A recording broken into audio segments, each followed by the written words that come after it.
The Federal Reserve dropped a bombshell this week as they committed to extensive money printing and higher inflation. What's that? It's a regular thing now? And no one cares? This week, the Federal Reserve committed to continued accommodative monetary policy and supportive asset purchases at the end of their policy meeting on Wednesday. The bond market reacted with a tantrum equivalent to a 3-year-old toddler being deprived of their favorite cartoon. And banks will be acting pretty much the same next month as the Fed decided they need to actually keep some money in the vault. All that and more in today's episode of the Weekly Econ Update. Let's get into it.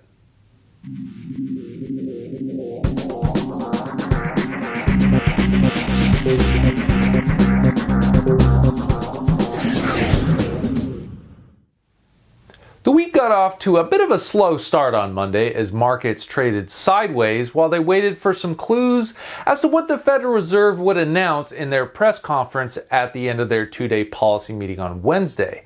Market watchers waited with anticipation to see if the Fed was going to take away the punch bowl from the party and they might have to settle for historical average returns in their investments as opposed to the 63% they've gotten in the S&P 500 over the last 12 months.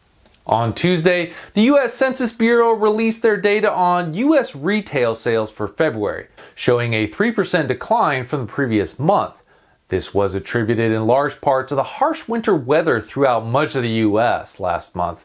And while this may seem like a lot for a one-month change, it's important to keep the larger context in mind. February's overall level was still 4.3% above December's level.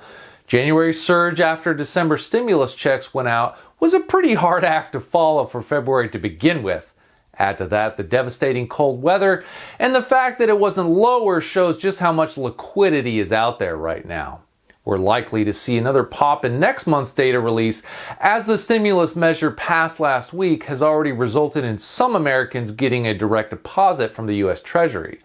And then on Wednesday, the Federal Reserve wrapped up their 2-day policy meeting and released a statement saying they intend to keep their federal funds rate at near 0%, and would continue purchasing $120 billion in bonds per month, which would amount to $1.4 trillion in money printing. $1.4 trillion in asset purchases per year.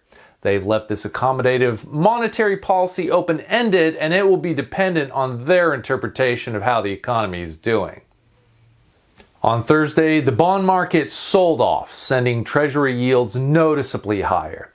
The Fed's willingness to let inflation overshoot their target level while printing over $1 trillion a year seems to have convinced bond traders that Treasury yields will need to be higher than the Fed's 2% inflation target, or they will be facing negative rates after adjusting for inflation.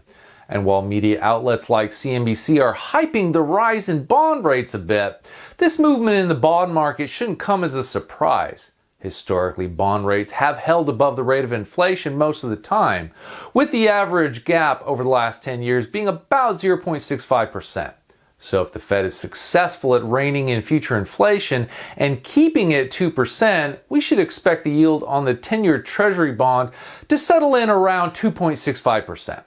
Also on Thursday, weekly unemployment claims ticked slightly higher, underpinning the troubles the labor market continues to experience with highly elevated levels of new people filing for unemployment insurance every week. For the week ending March 13th, new claims totaled 770,000. On Friday, the Fed shook things up again with the announcement that they would not be extending a rule from last year that had relaxed capital requirements for large banks. That rule had suspended the supplementary leverage ratio, which had required large banks to hold capital equal to 3% of their assets in reserve. While this may not be good news for banks, for the average bank customer, it's nice to know you will have a decent chance of being able to make a withdrawal because they can't loan out your entire balance. And that's going to wrap it up for this week's Econ Update. We're still playing around with this format, so if this is something that you would like to see in the future, please let us know in the comment section below. Thank you for joining us today, and please give the video a thumbs up and share it with others to support the channel. If you are a new viewer, we welcome you, and I hope you will subscribe and hit that notifications bell down below so you'll know right away when our next weekly update and other videos are released. I'll see you in the next video.